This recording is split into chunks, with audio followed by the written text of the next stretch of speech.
Welcome to the High Sierras, and welcome to Volume 2, The Woods Master. In this volume, we're going to be talking about shelter techniques. Now, you're going to see some techniques in this volume that are meant only for survival situations. One of those in particular is meant only for survival situations. That's going to be the fire bed.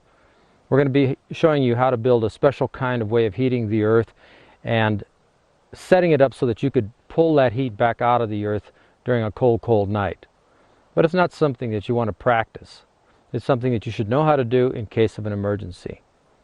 The remainder of the tips in this tape are going to be dealing with other things. We're going to be talking about the environmental features of wherever it is that you are, and they're very general in nature for the most part. We're going to be talking about specific events that take place in the mountain ecology. We'll be talking about the motion of the air during the daytime and during the nighttime. We'll be talking about how cold air flows. We'll be talking about the proper places to set up a shelter. And we're going to be talking about fire making. Now, if you've already taken a look at Volume 1, you know a little bit about spark-based fire making. And that's really where, as I said in that volume, survival starts. Once you can start a fire with a spark, you can start one anywhere, and you could pretty much be assured that at least in cold weather you can survive. But fire carries with it a terrible cost, at least in terms of threat to the wilderness.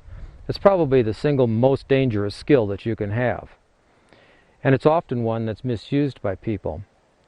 I remember a story that came out in a local newspaper some years ago. Some mountain biker was riding around and somehow had gotten lost, and he didn't know where he was, and he wasn't very happy about being wherever it was he was, so he decided he'd start a signal fire to get some help. And he did that. This was in the Los Padres National Forest in Southern California. He started his fire. And the fire burned, and it was a heck of a signal fire. In fact, it was about 1,000 acres when it was finally put out. And you know who they found in the middle of the fire? The mountain biker. It didn't help his survival one little bit. And that's the kind of thing we need to watch out for. I'll be showing you how to build a fire properly, at least where to build a fire properly, and I'll be showing you a lot of other little tricks related to shelter. But you've got to take each of these things and consider them for the hazards that they represent, both to you and to nature. So with that said, in this tape we're going to be at two different locations in the Sierra. We're going to be in an area that's a little bit lower that has different shelter requirements, and up here where your shelter requirements are very specific. As we move through the information, you're going to find out that your basic shelter needs are going to remain the same no matter where you are. It's just going to be how you're going to construct that shelter that's going to change. Now, as we walk along, you may notice a dog or two wander in and out of the scene. Those are my dogs, and we let them come along on these trips. I hope you don't mind that. We certainly don't, and heck, we love them. So let's get started. We've got a lot to do. Let's stop and remember for just a minute why shelter is so important. Our bodies can only tolerate a very narrow band of temperatures, either hot or cold. And the shelters that we're going to be working with here are shelters that are designed or might be useful to a common recreational camper, to someone who would go up on a backpacking trip and for one reason or another might be stuck out. We're not talking about Arctic shelters here. We're just talking about the kind of shelter that's most likely to be used by the largest number of people. Now, we all know, or maybe we don't, cold air goes down into the bottom of a canyon, and that's where most recreational campers set up their camp, down low in the bottom of the valley. What we're going to be looking for is a shelter that's a little bit higher, something up in the rocks, up along the side of the mountain behind me. So let's take a look at it. Let's go up there and see if we can find ourselves a nice spot and get started on our shelters.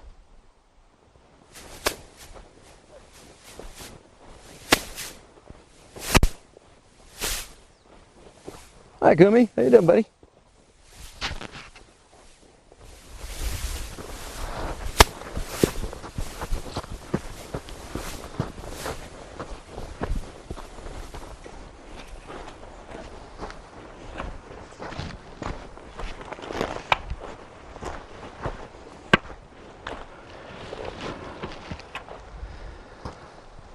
Well, Before we start looking for that shelter, I think it's important to start understanding how it is exactly that your body loses heat. Now there's 5 heat loss mechanisms: conduction, convection, radiation, respiration, and perspiration. We need to explain each and every one of those things so you know exactly what you need to do to defeat heat loss through them. So let's go sit down somewhere and talk about it. You know, looking for a shelter is a lot of work. But let's talk about those heat loss mechanisms before we start complaining about how much work it is. I mentioned there's 5 of them: conduction, convection, radiation, respiration, and perspiration. Get out a pencil and get comfortable, because it's going to take me a couple of minutes to explain all this stuff. And my dogs are running around too, so if you see me looking at something, it's just them. Let's talk about conduction first.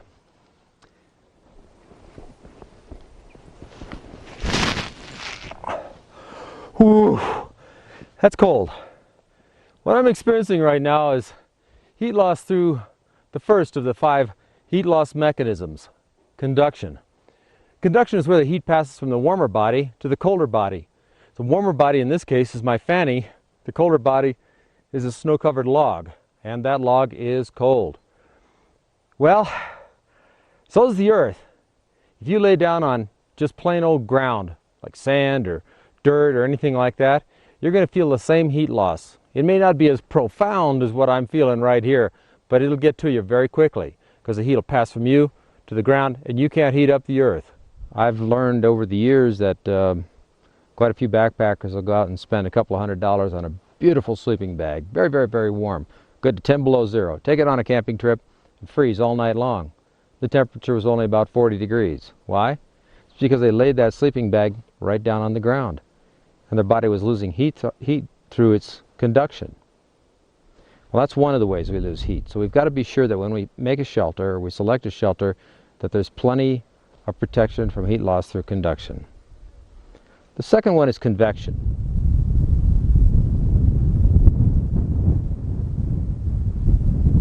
You can tell by the motion of the branches that we've got a little air movement here. And as you probably know, air movement is often called wind. And wind really pulls the heat away from you. You've all heard of the wind chill factor. And we've got a heck of a wind chill factor going on here right now, because it's cold and the air is moving. Now, up here in the mountains, we've got a wind blowing most of the time. You might be able to see that this stuff is kind of blowing off that direction, and that happens to be up canyon. The wind is going to be blowing up canyon during the daytime and down canyon at night. Up canyon as the air heats up and starts to rise, down canyon as it gets colder and starts to move down. And it can happen if you're stationary and the air is moving past you, or it can happen if you're on a bicycle or a motorcycle. The air is still, but you're moving. Either way, it pulls the heat away from you very, very rapidly. So your shelter needs to give you protection from heat loss through convection or the wind. Radiation. Radiation is heat loss into space. Right here where I'm standing, I can feel sunlight beaming up off of this snow. It's really hot where I'm standing. Seems odd to be standing in the middle of a snow field like this and feel warm, but that's the effect. Now at night, when there's no sun beaming off the snow, the only thing around here that's going to be warm is you. And you're going to be the source of radiation. And once again, you're going to be kicking radiation out. It's going to be going up into space, where you'll be losing it. You see, we're the warm body again, and we kick heat right up into space. You ever notice how it feels a little bit warmer on a cloudy night? Or maybe you're outside on a cold night and it feels chilly, and then you step underneath a carport and it feels a little warmer. Well, if you took a temperature into that carport, you'd probably find out that the temperature is about the same. But outside, when you step out underneath that clear sky, the radiation from your body is shooting up into space. As a matter of fact, we lose somewhere between 60 and 80% of our body's heat production through our head and our neck. So one of the important things to do when you're looking for shelter is to, 1, wear a hat. I always carry mine with me. And 2, search for something that can go over your head to help reduce heat loss. This is my little hat here. You've seen it a few times before. I abused that poor hat. Well, now we've had conduction, convection, radiation. The next one, respiration. Heat loss through respiration is another way we cool off. Every time we breathe in cool air, we breathe out warm air, and we lose just a little bit of heat. Now, I'm not telling you to stop breathing, because if you do that, that's counterproductive. I went out here into the forest and searched high and low and finally located a Ziploc bush. And I have it here. I just wanted to show you what heat loss through respiration looks like.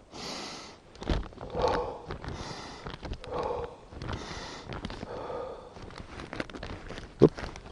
You can see there that that moisture on the inside is moisture that came from my lungs. This bag is also filled with warm air that came from my lungs. So if you're in a survival situation, what you need to do is be sure that you don't work too hard and increase your respiration rate. It'll dehydrate you and you'll cool off. Well, we know by the rule of threes that you've got to breathe. If you stop breathing, you're going to be dead in 3 minutes. So you've got to breathe. But what happens is this. It's a cold, cold day or cold night, and you breathe in cold air, and then you breathe out warm air. That means you're losing heat just through breathing. What can you do about it? Well, some people already know. You can put a muffler on over your face to help protect yourself that way. That way when you exhale, it heats up the fabric, and then when you inhale, the new air is heated just a little bit by passing through that warmer fabric. Conduction, convection, radiation, respiration, and the last one is perspiration. Actually, perspiration is two things. It's perspiration or wetness, either one.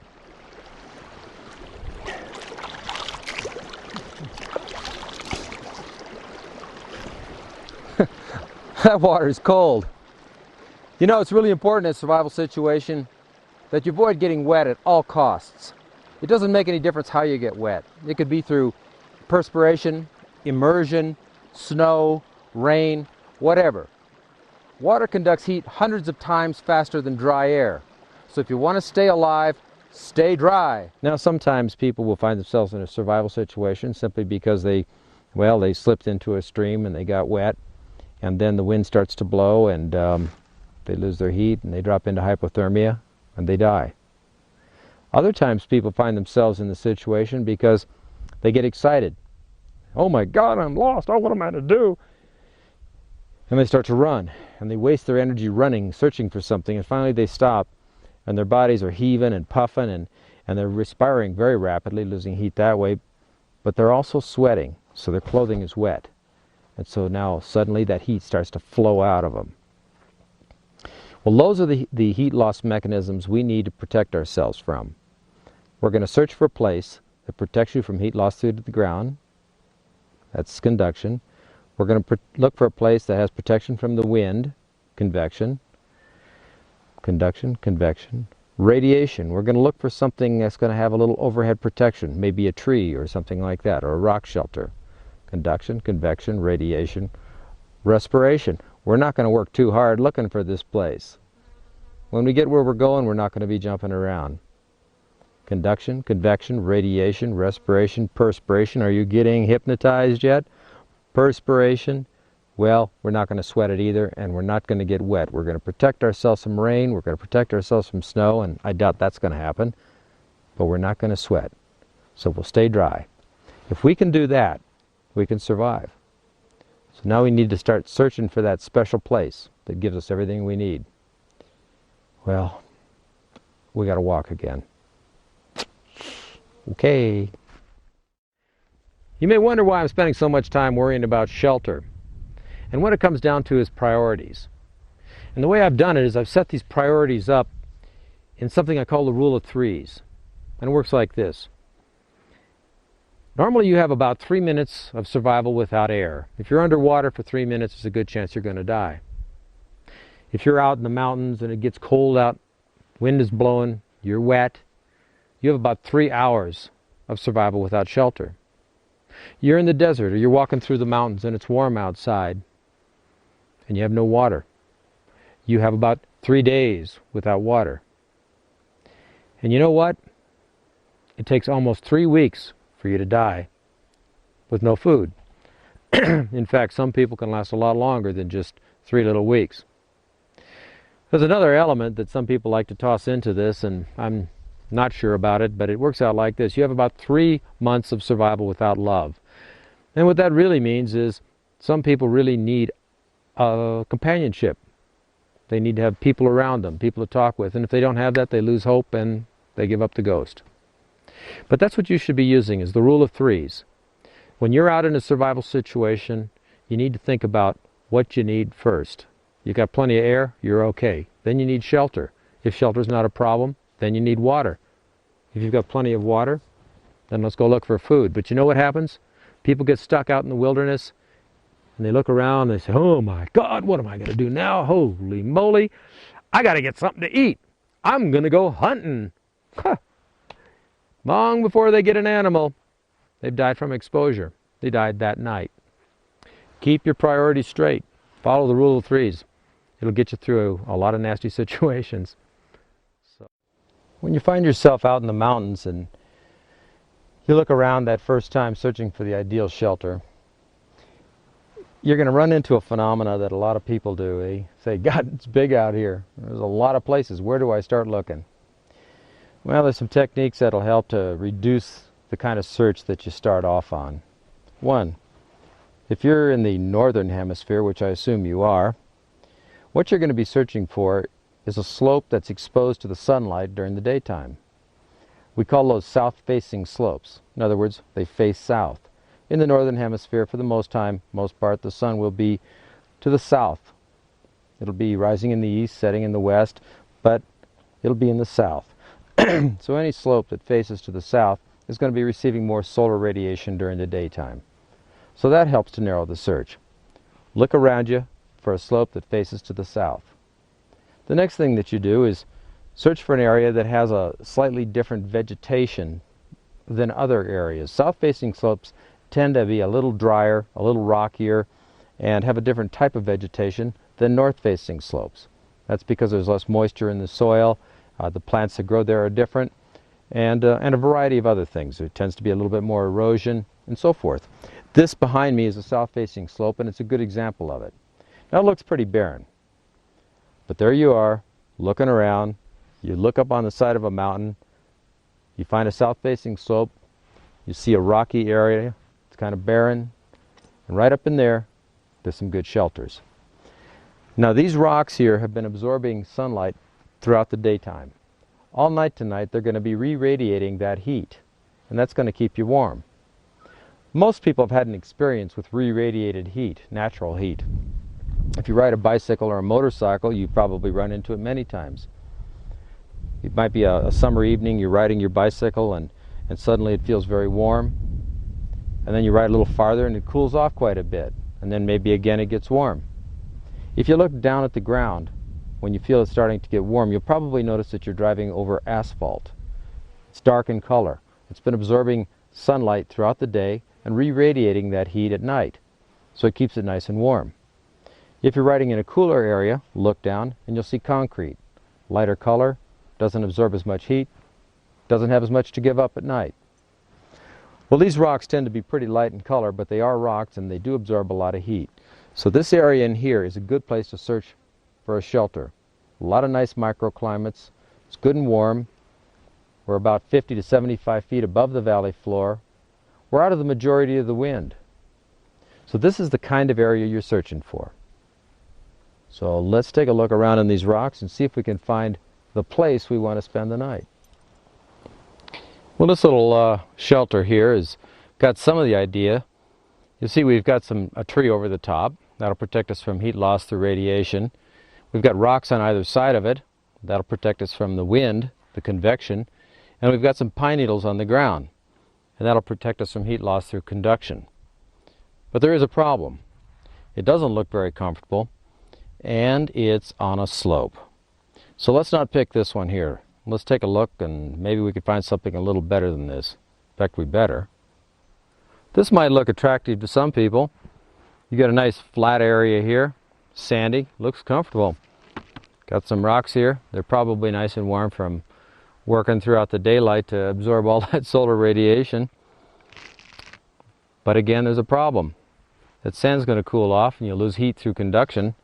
We're on a ridge line right here, so the wind will be blowing back and forth all night long. That's not comfortable. And there's nothing over our heads. There's no protection from radiation. So as comfortable as it might look, let's keep looking. Caves like this one here are often pretty good shelters. One thing to watch out for is, well, it's the rattlesnake, particularly in areas like the one we're in here. They're sometimes a little bit tight, but you can often kick the debris out from the inside and layer the bottom with pine needles and make a fine little bed that'll protect you. The rocks themselves are going to be nice and warm from the heat they picked up during the daytime. So these can be real good, but I don't think I want to go through the trouble of excavating a cave. So I'm going to keep on looking. This is a little bit more like it. I know it doesn't look like much right now, but it has a rock to absorb the heat during the daytime, and it's a nice rock. I like that rock. I've got some pine needles on the ground here. I can move a few more in to give me more insulation on the bottom. And I've got some trees overhead. And those will help to reduce that heat loss through radiation. It's this kind of thing you're looking for. But sometimes you're going to find a shelter that's just about right. Except for one little thing. This is also the middle of a drainage area for the top of the mountain here. It's not actually a stream, but if it started to rain pretty hard, you'd feel a little bit like Noah. So watch out for drainage areas. Sometimes the nicest sites are made because they're drainage areas. So let's keep on looking. We'll find something. Yeah, you know, when you're tired and you're looking for a place to rest your head, almost anything seems comfortable. Nice pine needles, it's padded. Yeah, I think I could sleep here. Except for one little problem. You never want to sleep with your head downhill. You see, when you sleep downhill like that, the blood rushes to your head and you turn into a giant bloody head. And that's not good. What you really want to do is sleep on flat ground. You know, you might think, gosh, I could sleep on that same slope with my feet downhill. Yeah, you could. And then you'd slide all night long. We had a student on a trip one time set up a tube tent on the ground on top of some pine needles on a slope just like this. Thought, oh, this is great, nice and comfortable. I think I'll just sleep here. Well, she went to sleep. I guess it was about 1 or 2 o'clock in the morning when we heard this terrible scream. And we heard this thumping and bumping sound. Well, a lot of people got up and went running out to find out what made the noise, and there she was at the bottom of a canyon. That tube tent turned into a toboggan, the pine needles turned into snow, and she slid all the way to the bottom. You know, she thought somebody was kidnapping her. Nah, find a flat spot, it's worth doing a little extra walking. So we'll keep on checking. Well, this must be the right neighborhood. Now look at this. I've got myself a nice thick layer of pine needles here. A good looking tree with a branch over my head to help cut down on that radiation. Got some nice rocks. These are going to help make a nice microclimate in this area, and it's going to be all captured by the tree up above me. Well, let me think about this for a second. 1001. Okay, it's home. I'm here. I'm going to make this into my sleeping quarters. And it's just about time to get to work because I don't have a lot of time left before that sun goes down. I said that I didn't have too much time until the sun went down. But how do I know that other than just looking up there and seeing, well, the sun looks like it's about to go down. Here's a little trick that you might enjoy. It's sometimes called fist time. And all it requires is a fist or two. Here's how it works. A fist, when you hold it out in front of you about like this, bisects about 15 degrees of arc.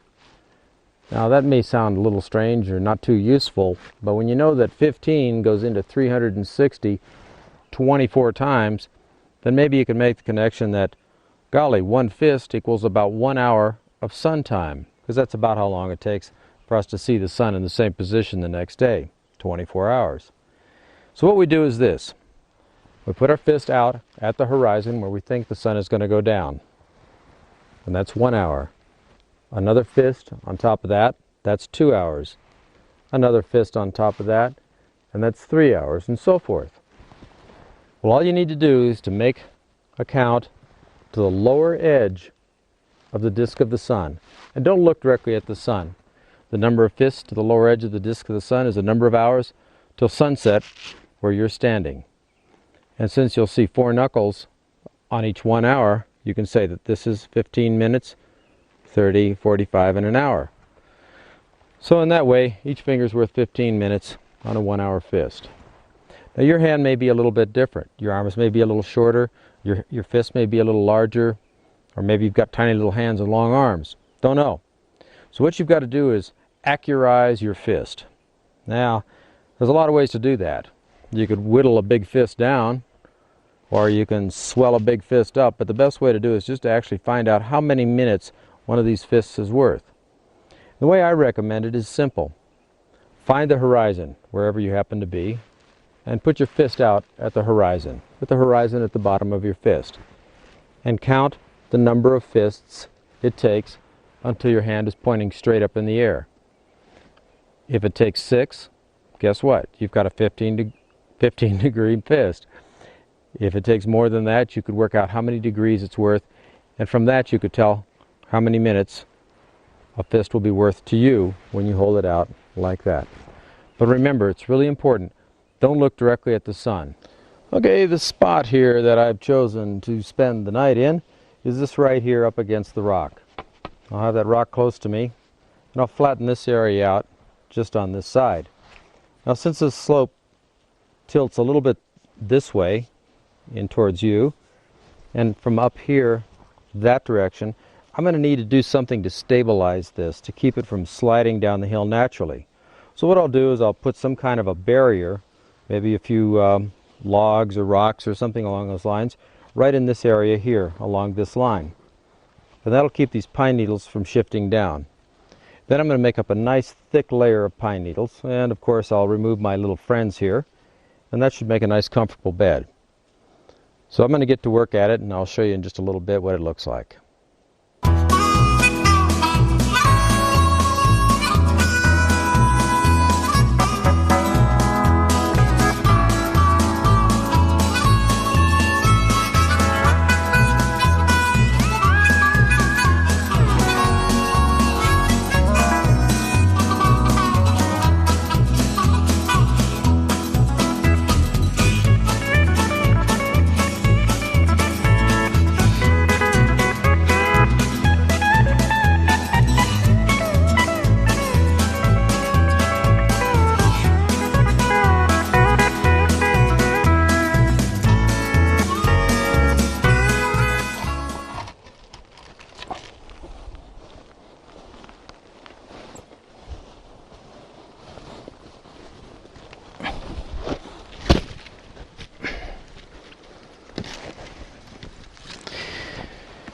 That's all you need.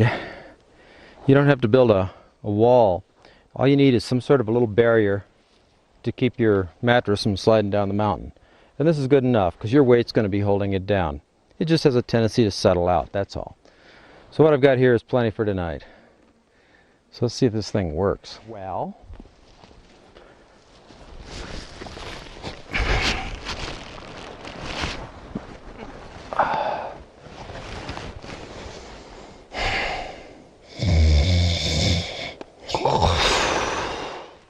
after you finish making your bed, it's important to test rest it.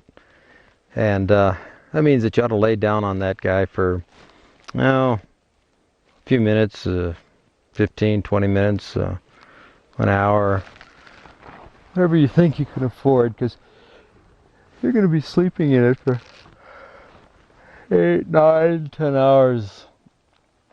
And you want to be sure it's just right. One of the things you need to remember to bring with you when you go on your hikes, your excursions into the mountains, is of course your hat. But in addition to that, no matter when you're going up on if it's a day hike or a backpacking trip or anything that you might be taking, be sure you bring along some trash bags. These are real lifesavers. I generally put about 4 of these in my bag here. And the kind I get are heavy-duty trash bags. You can get lawn bags, those will work just fine. But whatever you use, a trash bag could save your life. Let me show you some of the different ways you can put a trash bag to use. There it is there. One, it can be a blanket. That's kind of a nice thing.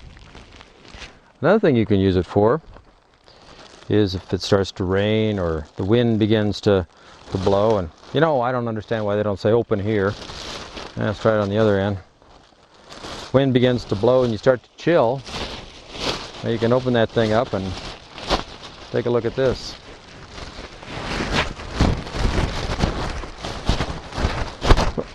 Woo! You've got a waterproof rain covering.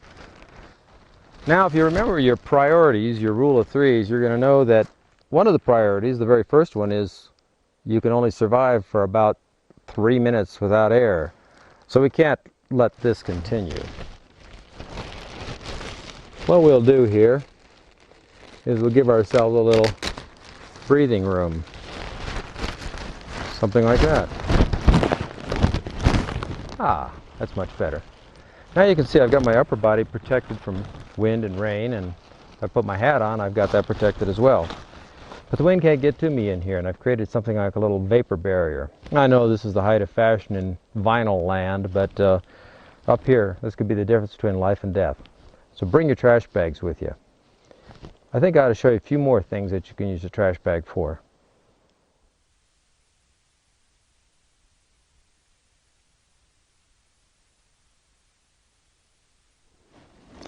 Well, it looks like it's about ready. What I've done is I've partially filled 2 of the trash bags with pine needles. You can see them both here. What I'm going to do is use those as, well, something like insulated blankets. I'll crawl up underneath these things, lay them on top. Now, before I do that, I'm going to take care of a couple of other items first. A lot of people complain about having cold feet at night when they go to bed. That's because their head is uncovered. If you've got cold feet, cover your head. It's an old saying. One of the ways to keep your feet fairly warm, though, is simple. Before you go to bed, loosen your boots. In other words, unlace those things until your feet are just flopping around inside. That gives you a lot of dead air space, and the dead air space is what insulates your feet. Another thing to do is tighten up your pants at the bottom. In other words, tie a piece of cord around the bottom or tuck them into your socks. That helps to stop something called pumping. As you move around, you tend to pump the warm air your body creates out down through your pant legs or out through your sleeves or other places in your body. So you want to close those off as much as possible and keep pumping to a minimum. So loosen up your shoes as much as you can. Tighten up your pants, your sleeves, your collar. Put on a hat or a headband or both. Crawl underneath these pine needle sleeping bag things on top of your bed and go to sleep. You'll be fine. Now don't worry about dying in your sleep of hypothermia. Some people say never go to sleep at night if you're cold. Well, fact of the matter is, if you're just chilly and you crawl into bed and you fall asleep, you're probably going to have a good night's sleep. If you wake up shaking, then you might be going into hypothermia. You won't just drop into exposure, death, for no reason at all. You'll wake up first, and then you'll die. Is that comforting? Anyway, I think I'm going to try this all out, and we'll see how it works. Well, this is pretty much what you end up with. I've got a nice layer of insulation underneath me. I've got a insulated blanket above me here, filled with pine needles. I'm sitting alongside or laying alongside a big rock that's been absorbing sunlight during the daytime. It'll be kicking its heat back out all night. I'm underneath a big tree that keeps the radiation to a minimum. Because I'm on the pine needles, I'm two things. I'm comfortable and I'm warm. As a matter of fact, I'm really comfortable and I'm very warm. I also tossed one of my extra trash bags onto my feet there. That helps to keep the wind from blowing around there and makes them feel just a little bit more snug. So with this whole combination, I've created for myself a nice comfortable bed. And this is with 3 trash bags, and I still have an extra here if I start to get cold on the top tonight. I didn't want to bring my covers up because I wouldn't be able to talk to you. A pine needle insulation layer is going to be about that deep. There's something else though you should know about this. If you don't have the trash bags, that's okay too. The bed I'm laying on is probably about 1.5 feet deep in pine needles. I could make a depression in the middle of that thing about, a foot or so deep, so I'd still be on top of 6 inches of pine needles. And then I could take more pine needles and lay them directly on top of my body. Instead of using the trash bags, they just lay there. And I'd be protected just as I am now. Perhaps not as well, maybe there'd be a little bit more wind flow, but it'd be nice and cozy. And I'd be able to sleep in there well through the night. So try this thing out. It's an interesting experience.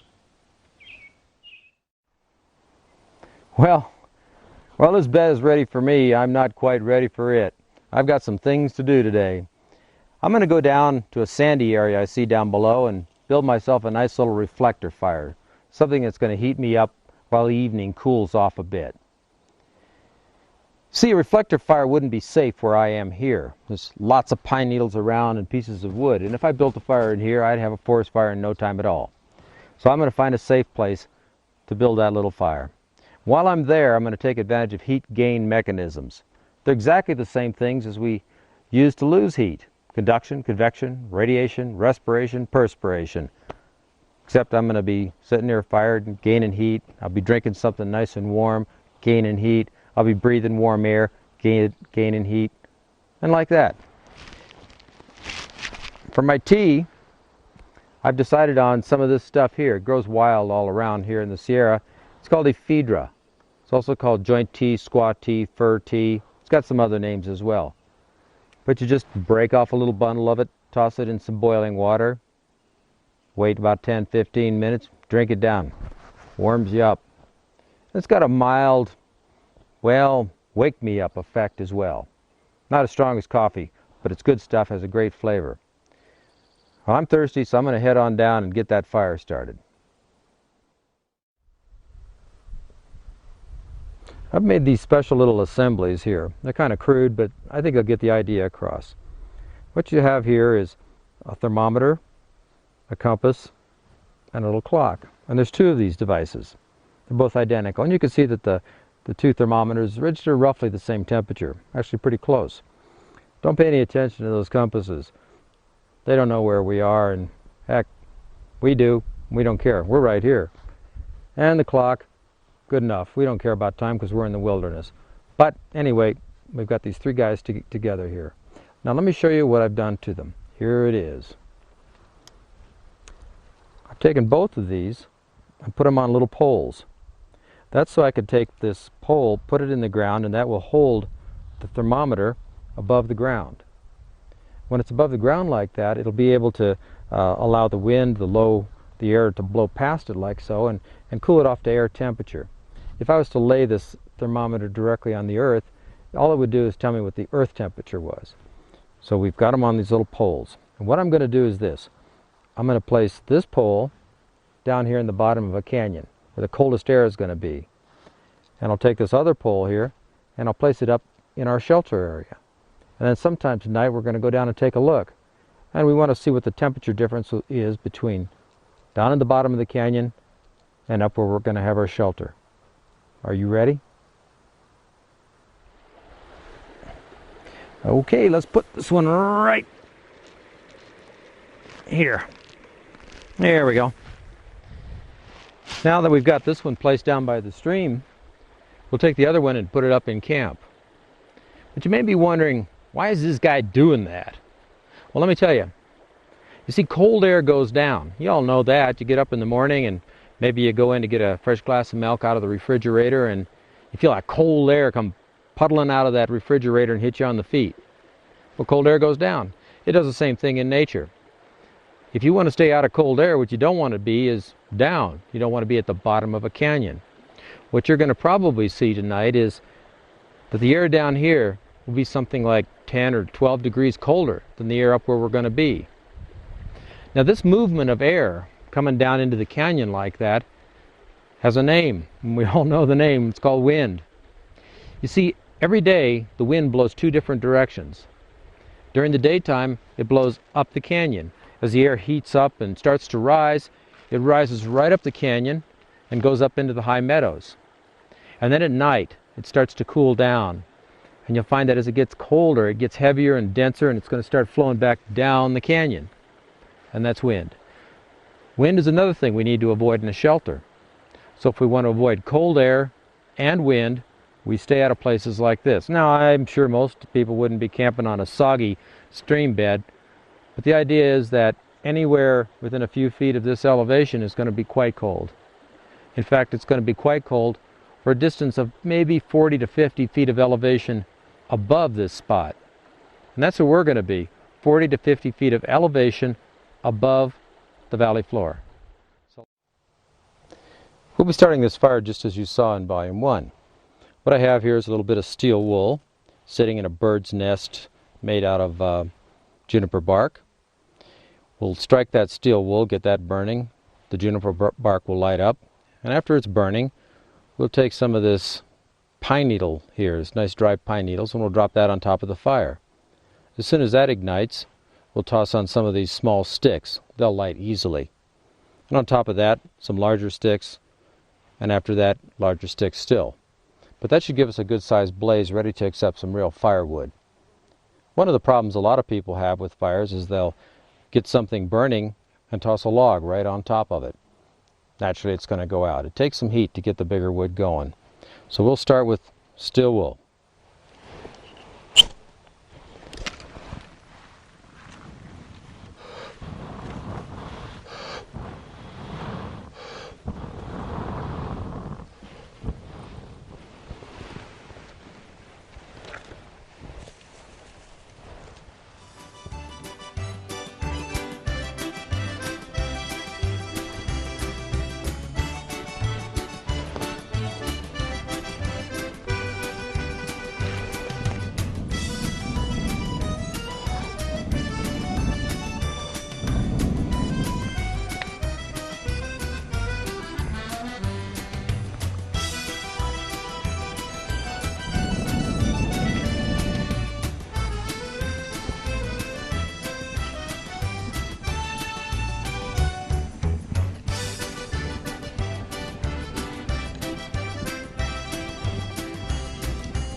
This here is a reflector fire. Now, a lot of people have heard of reflector fires before, and sometimes they think that what it is a fire that you build up against a great big old rock and let that fire burn, and the rock reflects the heat back at you and keeps you warm all night. Well, there's a couple problems with that kind of a reflector fire. One, it doesn't really keep you that warm because there's cold air behind you moving around, and the front side is nice and warm, the back side is nice and cold. So that's not too comfortable. And another problem, when you build a fire like that, it scars the rock. It leaves burnt marks all over the rock. And that's not good either. It's leaving a monument to yourself, and you don't need to do that. If you're going to be cold and scarring the wilderness, sounds like a bad plan. This is a better plan. What I have here is a rock fire, a little ring that I've made up, and behind me I've got a boulder.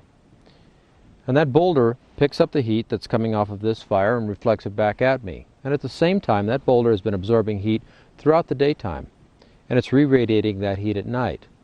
So I'm trapped between two heat sources here. I've got the one behind me that shelters me from the wind and kicks some heat into this area, and the one in front that keeps me nice and toasty. so I don't feel uncomfortable in any way. Another thing about this fire here, when this started out, I walked into the area and there was a little sandy area and a couple of big rocks were sticking down into the earth. Well, I rolled them apart, and when I did, it revealed a little hole where those rocks used to be. So I left the rocks just as they were, with the dirty side facing in towards the hole, put a couple other rocks, dirty side in towards the center of the fire, and built my fire there. Now when I'm done with this fire, all I need to do is make sure the fire is out, push the rocks back into the holes they came from, and the dirty side, and now the burnt side, will be facing down where all the nice microorganisms are to clean it up, and the outside of the rocks will look just like they ever did, and the remaining rocks will go back into the holes they came from. What I'm really saying to you here is, when I'm done with these rocks, they're going back to their homes, and the same side that was facing the earth will be facing the earth then, and there won't be any burnt marks. You won't be able to tell that I've been here, and that's an important point. Another thing is this. Sometimes people build pretty big fires. There's an old Indian saying, I build a fire to warm myself, and you build a fire to warm the sky. Well, build a fire to warm yourself. It takes a lot less wood, it's easier to build, it's easy to manage, and another thing, it keeps the sparks down. I've seen a few sparks jump off of this, and when you catch one of those sparks, you can just toss it right back into the fire. Be careful, because when those sparks get loose, they can start a fire somewhere else. This is the kind of fire you should be building, a small reflector fire, something you can control. Try it out, it'll work for you.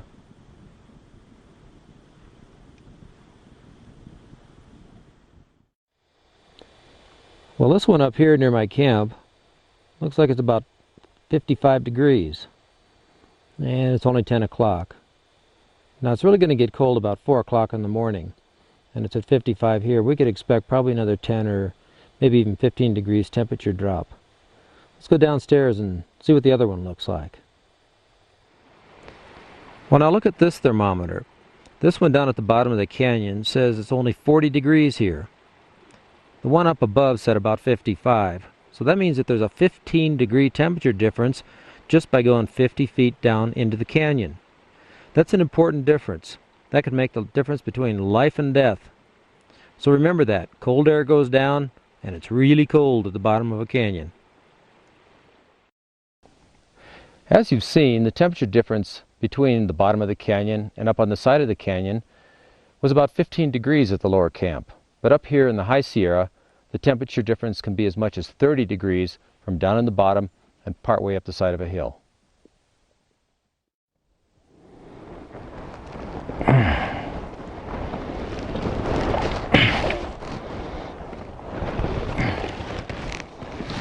Whoa.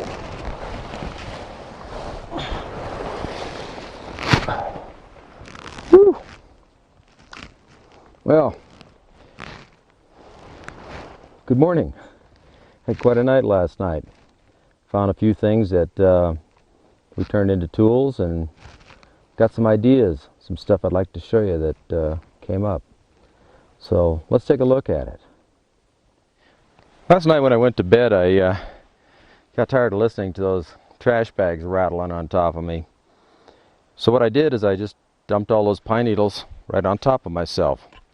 Now I've already mentioned that you can just make a trench like this, get down into the trench, and then pull the pine needles over on top of you, like so.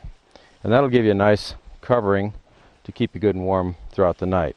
It's a little more sticky, but that's okay because you're warm.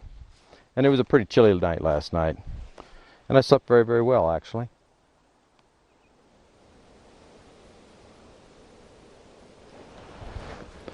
Last night when I went down to check the temperatures, I found a couple of beer cans. Here's one of them here. What I did with that beer can was I took my little pocket knife, and as you can see, I sliced it in an H pattern, like so. So you can fold those two flaps open just like that. Then I fill the bottom with sand. Then I'll take my little candle, stick it right in the middle, and I can hang it just like so. It gives me a candle lantern. Now if the wind starts to blow during the night, these act like wings and tend to turn it away from the wind. So it protects that little candle. But it's kind of nice because it gave me some light up here when I got away from my reflector fire and made it seem a lot more homey. This is a Pink Lady candle. I usually toss 2 of these into my little purse here and carry those with me whenever I go out into the mountains. What I do is I cut them in half. Now I've learned that if you just light a Pink Lady candle, it'll burn down in a hurry. The thing will just melt and a lot of the wax will be wasted. This here is the metal part of a 12-gauge shotgun shell that I found up in the mountains. And what I did is I took a 12-gauge shotgun shell, and remember this has been fired. Never do this with a live cartridge. I put the shell into the fire and burned it for a while, and that took all the plastic off of it. Then I took my Swiss Army knife and popped out the primer. That's the little shiny part that's right on the end of the metal casing. Now that fits right over the top of my Pink Lady candle.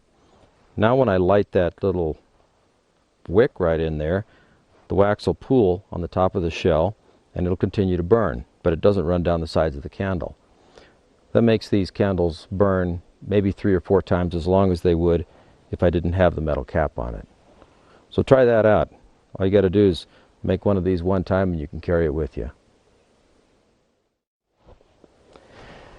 Here's a little trick that's known as the rule of thumb, and it involves this portion of your thumb, just the thumbnail.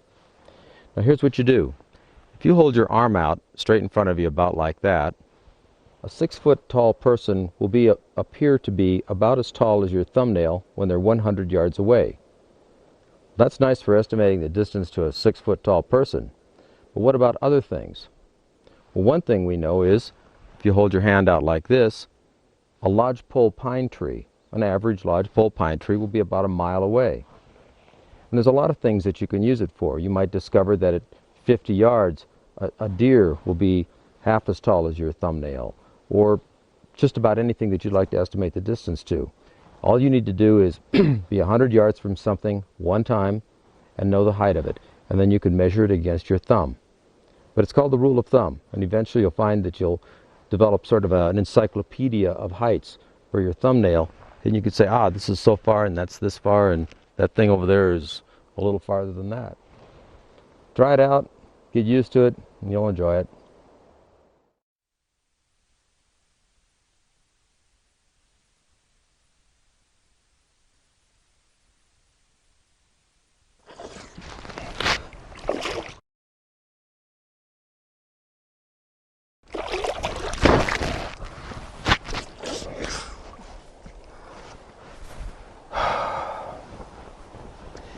You know, this water used to be clean enough to drink. It was really nice. You could dip a cup in there and take some, and it was wonderful. Just wonderful clear water. But it's terribly polluted now. And it's that way all over the United States. There's just stuff in the water. So you've got to filter everything. Not only that, but everywhere you go now, wherever you look, you find trash. Stuff like this can I've got here and a piece of wire. But that part isn't really so bad. I mean, it's bad that it's up here, but it's not bad from a survival standpoint. One of the things I learned early on is that a lot of this stuff is reusable. And I don't mean taking it back to the city for reuse, I mean right up here. This can, for instance, gives me an excellent little pot that I could cook in. I can also dig with it, and I could do a lot of other things with the metal on it. The piece of wire is going to end up being something that I can use to hold the can with. So I've got a nice use for that. Later on in another volume of the Woodsmaster, you're going to see how to make arrowheads out of flint and steel, or with flint and using a piece of steel, or with a piece of obsidian or other hard rocks. You can also use pieces of glass for arrowheads or knives or spear points or whatever other tool you want to make. The point I'm making is this. Whenever you go to the mountains and you see trash, pick it up. Pick it up on the way in, and that way you'll have it available in case you need it. And more importantly, when you're leaving the wilderness, you're heading back to civilization, pick up a little bit more trash. Stick it in your pack. It's not that heavy. And if everybody did that, this place would be a lot cleaner. I don't know that it would do very much for this water, but it sure would make the ground look a lot cleaner. Thank you very much.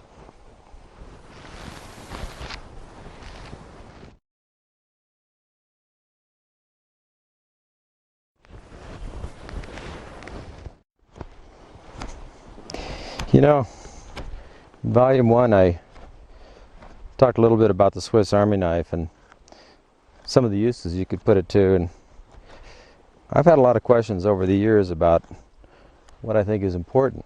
You know, a little pocket survival knife, and gosh, I think I'd like to show you a little bit more about that.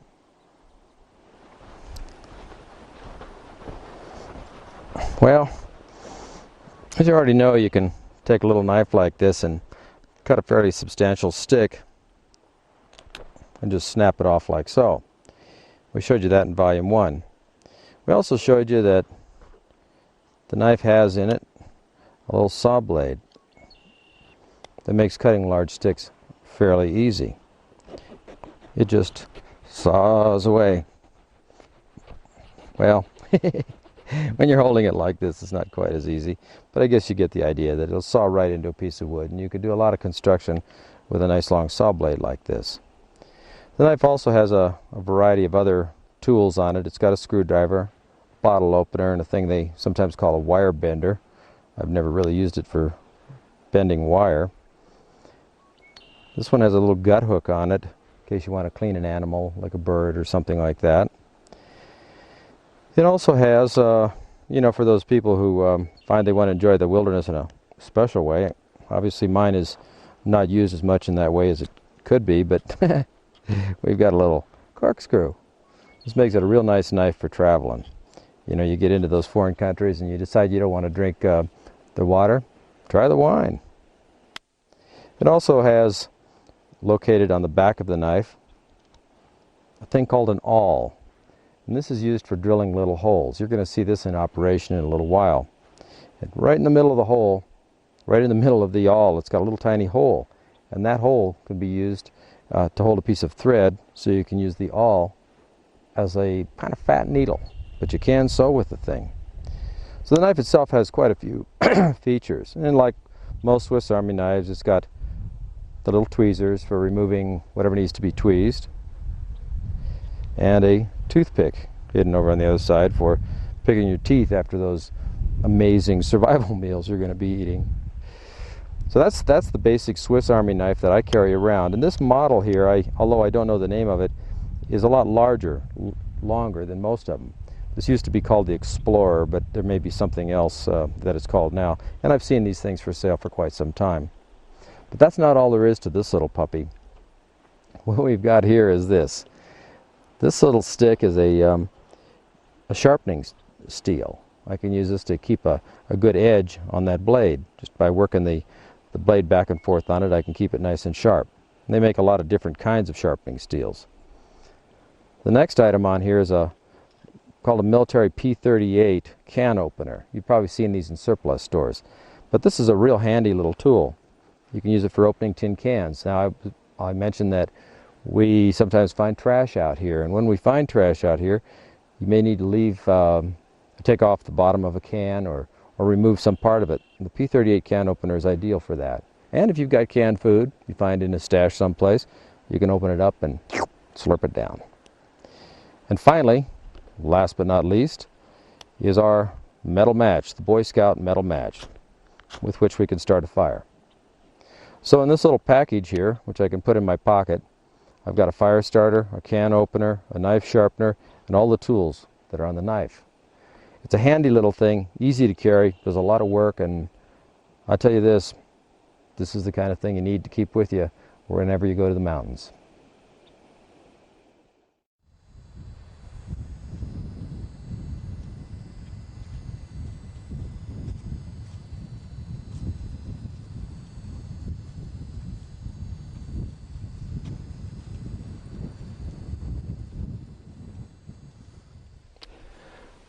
Up here in the high Sierras at almost 10,000 feet, we have mostly lodgepole pine.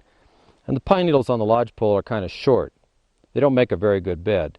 But down at the lower elevation, the trees there are different. And they have long pine needles, and they make an excellent pine needle bed that's good and warm. At first glance, this might not look like much, but in fact it could save your life. What you see here is a hollow tree trunk, and it's got a big hole right down the middle. Let me show you how deep it is.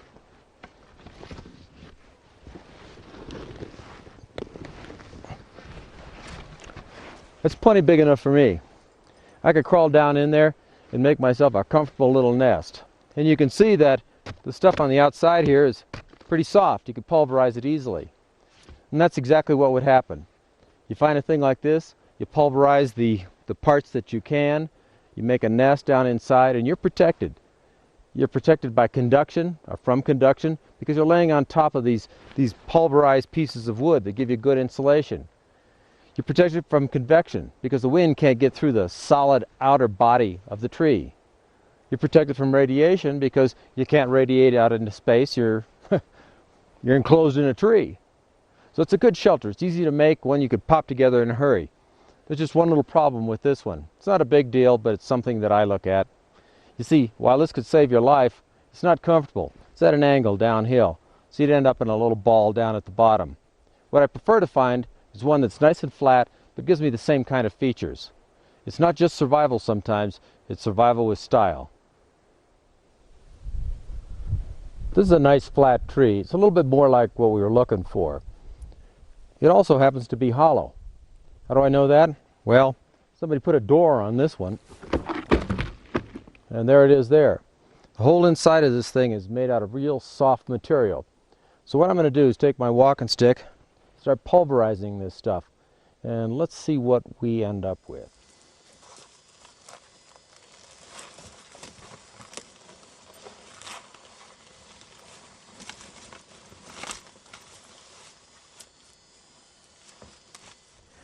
Well, as you can see, it makes a comfortable little shelter. Didn't take long to construct it all, and it gives me good protection. And when I'm ready to use it, all I need to do is reach down there, grab that big chunk of wood, put it back in place to fill up this hole, and go to sleep. And all that time I'll be protected by a 2-inch thick layer of pine. This is called a flip over stick trick. Now you may have noticed a great big old stick over there on the side of the screen. That's about as tall as the tree that you could see beside it. If you flip that over, you'll notice that I'm standing just about where it ends. That means that my position here is about as far from the base of the tree as the top of the tree is from its own base. If I was to measure the distance from where I'm standing to the base of that tree, I'll know how high that tree is. And that's the flip over stick trick. So let me walk over to it and let's find out how high it is, and then I'll tell you why you want to know.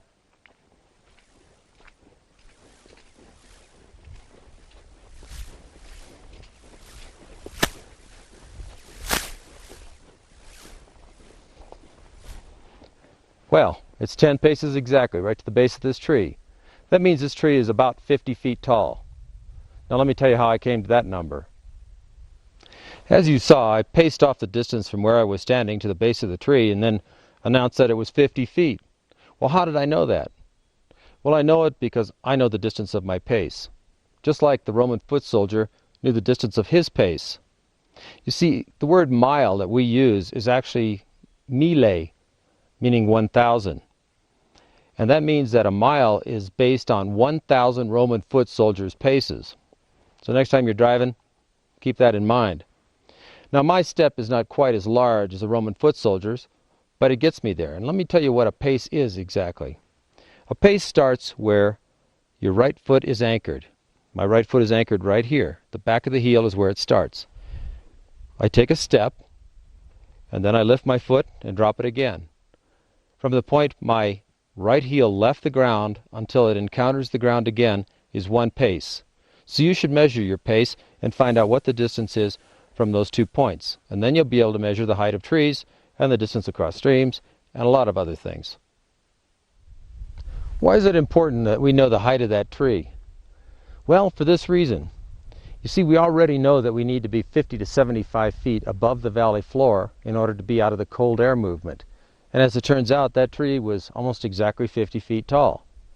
All we need to do is measure the height of a tree and then climb to a point on the hillside that's higher than the tree we measured, as long as that tree, of course, is 50 feet or more. But first of all, what is a fire bed? Well, a fire bed's nothing more than a hole that you've dug in the ground, and you build a fire in that hole. After a while, you cover that hole over with dirt, and you lay down on it. The heat's going to start coming up where that fire used to be, and it'll keep you warm all night long. In fact, the Indians that lived up in these mountains here, the Tubatlabal, High Plains Shoshone, used this technique almost exclusively in the winter. It's a wonderful way to stay warm, even on the coldest nights. Now, it relies on a thing that I call a 2-for-8 rule. This is the easiest way I know to remember the critical numbers. It's a 2-hour fire with 4 inches of dirt on top in an 8-inch deep hole. If you can remember that much, the 2-for-8 rule, you'll be able to build a successful fire bed. Now you might say, gee, he didn't tell me how wide or how long it'll be. That's up to you. It doesn't make any difference. I generally make mine about 1 foot wide and about 6 feet long.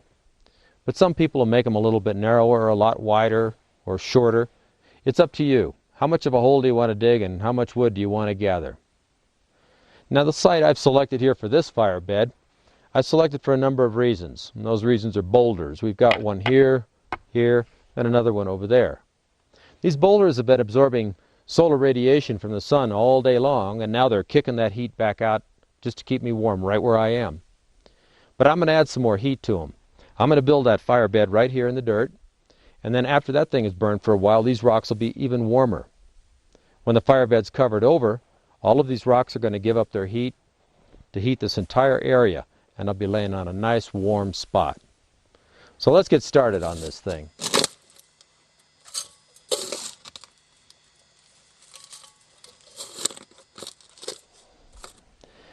Here's a little caution.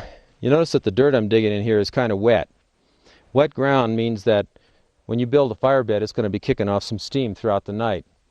That means that you ought to try to lay some kind of a barrier between you and the bed itself. Otherwise, you're going to be getting steamed all night long, and that'll give you steamed buns.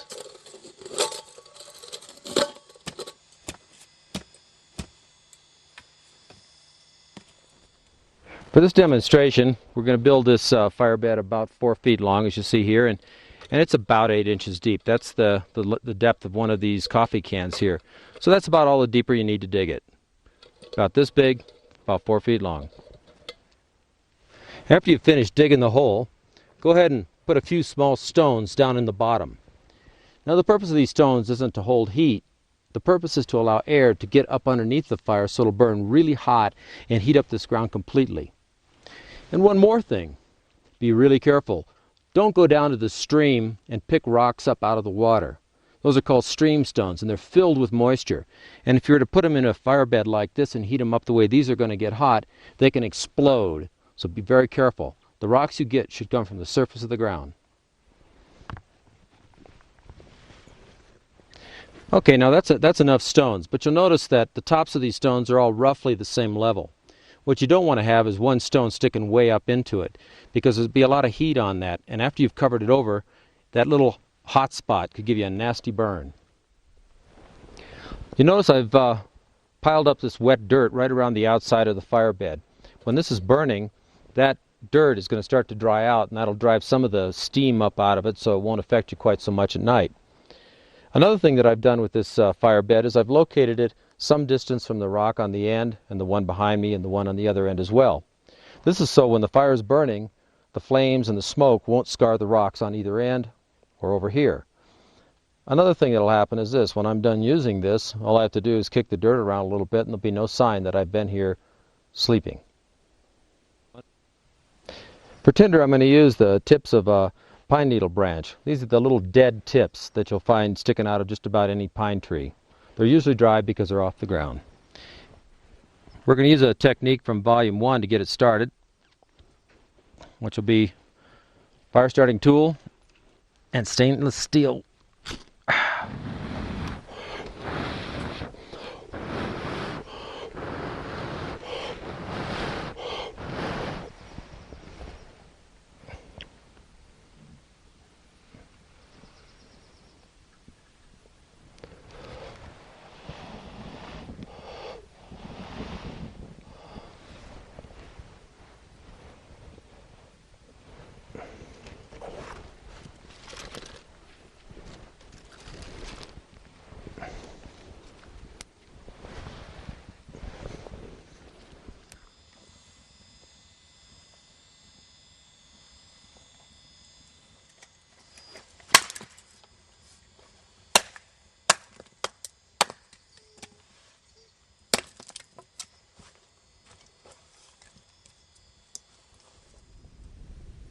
Once you get the fire started, be sure you burn the fire clear down the length of the pit. That way the entire pit will get nice and hot, and you won't have a single hot spot that's going to burn you during the night. Another thing is, try to keep it burning at about this level for an hour or so, and then let it die down to smaller flames for another hour. After it's gone down to coals, then you can cover it over with the dirt. This is about how the fire should look after it's been burning for 2 hours. When it burns down to coals, you could break the coals up and spread them evenly over the length of the trench. But when it's finished burning, you'll notice that the distance from the top of the coals here to the top of the trench is about 4 inches, and that's exactly what you want. So what do you do now? Well, you kill your old friend. You cover it up with dirt.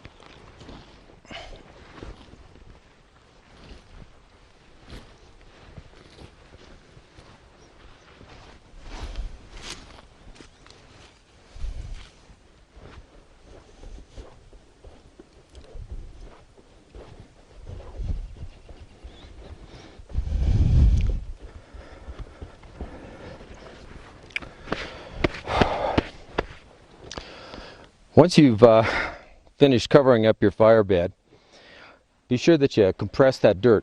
Use your feet to press it down as best you can. And then go through it and look for any kind of artifacts that might be in there, artifacts like rocks or pine cones and things like that. Another thing you could do if you'd like to is build another small fire off to the side to kind of give you some light while you're completing this, especially if it's in the dark. And here's a little tip for you.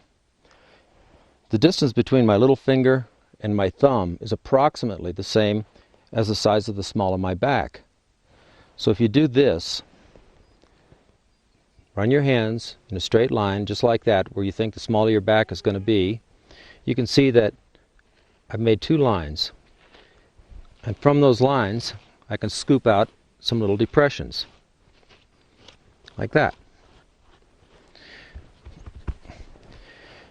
Those little depressions are going to be where my back and my fanny are going to go. And that'll give me a little bit more support, and it'll make the bed a lot more comfortable. Be sure you don't go too deep. If you do, you're going to get down close to those coals and it's get very hot. Another thing is it'll stretch out just a little bit too much, and it won't be very comfortable after a couple hours. Well, there you have it. That's the basics of the fire bed. In about an hour or so, this thing is going to be good and hot. If you find that your fire bed gets hot after about 30 minutes, it's going to be too hot for you to sleep on. Toss on some more dirt. If it's an hour and a half before you feel any heat, it might be a little bit cool, but I'll tell you this, it'll still be warmer than the dirt outside. Well, be careful with your fire bed building.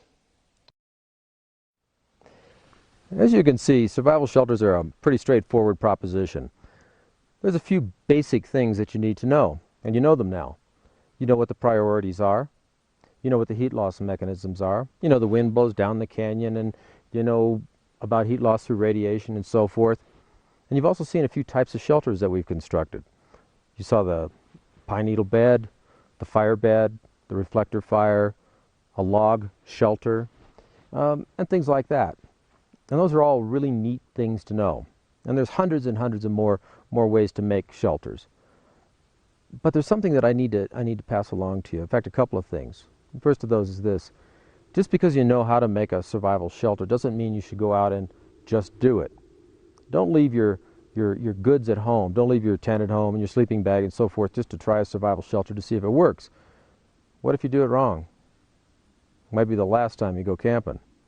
If you want to try these techniques out, bring along your equipment. Make your survival shelter and then stay in it. If you find out that it's not working well for you, heck, get up, crawl into your tent and sleeping bag and spend the rest of the night.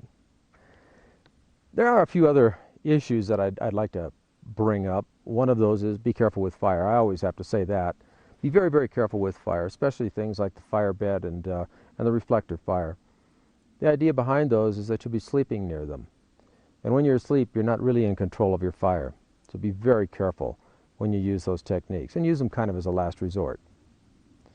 Another thing is, it's kind of like a story. You see, one day I was walking along up in the mountains in the High Sierra, and I brought up a group of students from a university I was working at.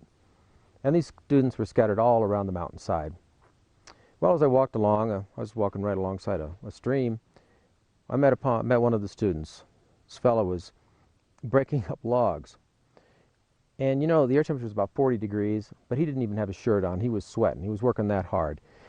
Finally, he broke enough logs and he picked these things up in his arms and he started to carry them uphill. Well, I was chatting with him as we walked up the hill, and he was sweating and breathing hard as we staggered into his camp. And he had a nice campsite. It was beautiful. Rocks all around, nice microclimate, protected from the wind. They had a pine needle bed and things like that. But there was no one else in the camp, and I knew that there were other people that were supposed to be camping with him. So I said, gee, where are your friends? He said, well, Bob's off hunting. He says, hunting, really? And what about the girls? Where are they? Says, well, I don't know. You know, they're just off doing something. Well, just about that moment, one of the girls walks into camp, and she's got a trash bag filled with edible greens, just filled. There must have been enough in there to fill a supermarket. She sets it down and says, I brought a little something for dinner.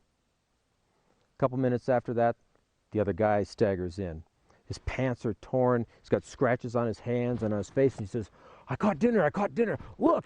And he holds it up. It's a 3-inch lizard. Man, hold me back. There's a lot of food on that puppy.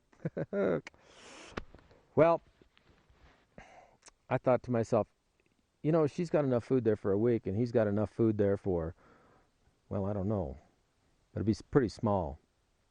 And then there was this noise, crunch, crack, crunch, crack, and I looked up the side of the hill, and here comes a tree rolling down the hill, and it stops about 10 feet from camp and breaks into a million pieces when it hits the rocks.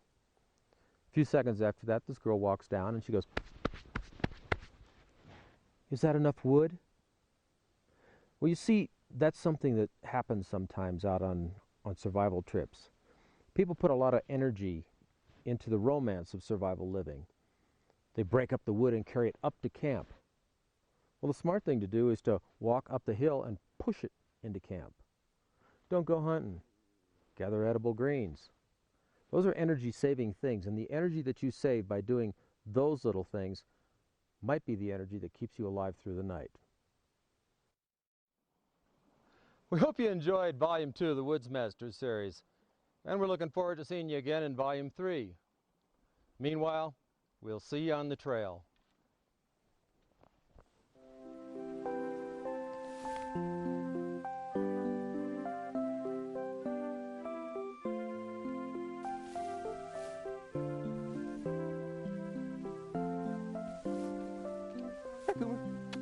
Where's your boy? What's a good boy? Where's he?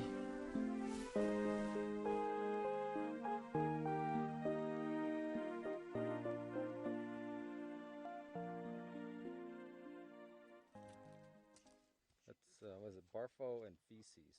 Yeah. No.